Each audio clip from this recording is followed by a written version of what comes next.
Well, growing concerns that social networking sites like Twitter, Facebook are having some devastating effects on teens.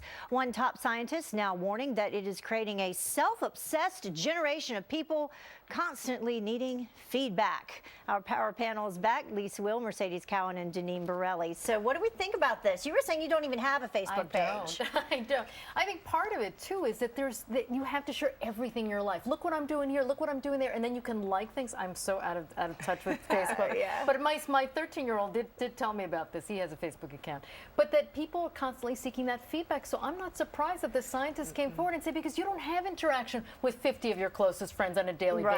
You do now, so you will invariably get that type of feedback. You don't in natural encounters. And I think you're wonderful, Mercedes, but I really don't want to follow everything you're doing every minute of your life. Now I'm having a bagel. Now I'm doing, I'm doing my timesheets. I don't really, I'm sorry, I don't really care. It's enough just to go on through our days. But the scientists also said something I thought was very interesting, that young girls, teen girls, are sort of selling themselves as commodities on Facebook, feeling like they have to prove themselves, especially in that, that horrible teenage period, especially as a girl. And I think that's wrong. Yeah, I'm so glad Facebook didn't exist when I was, in junior high and high school. Those awkward years. Although some of those pictures have been posted on Facebook, not by me. I think there is some merit to this study because people do become obsessive with the comments and feedback from others. But I think there is something that's very concerning. We've seen some of the teenagers that have committed suicide because of the feedback that they've gotten. And so it's, could be more when people friend and when they unfriend you and you take it personally, it's just. But I'm really into Twitter and Facebook, so I don't have.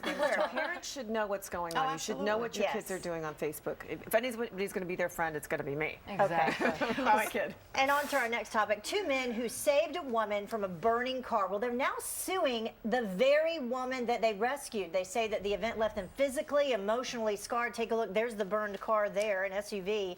Do they really have a case? So let's toss it to our lawyers to begin with. Hey, this is an assumption of risk.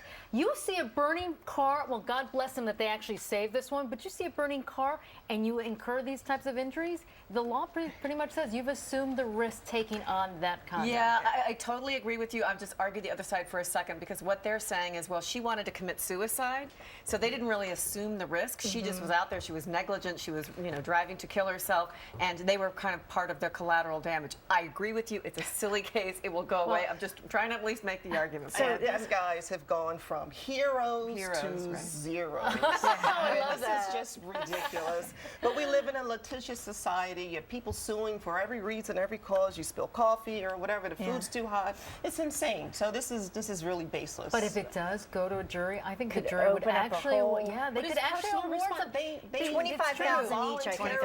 Okay. But I think the jury's going to be angry for the point that you made, Lise, that she was trying to kill herself. Yeah. So I think the jury would do that. Another case that we will follow. Thank you so much for joining us. A lot of very interesting topics today, definitely. So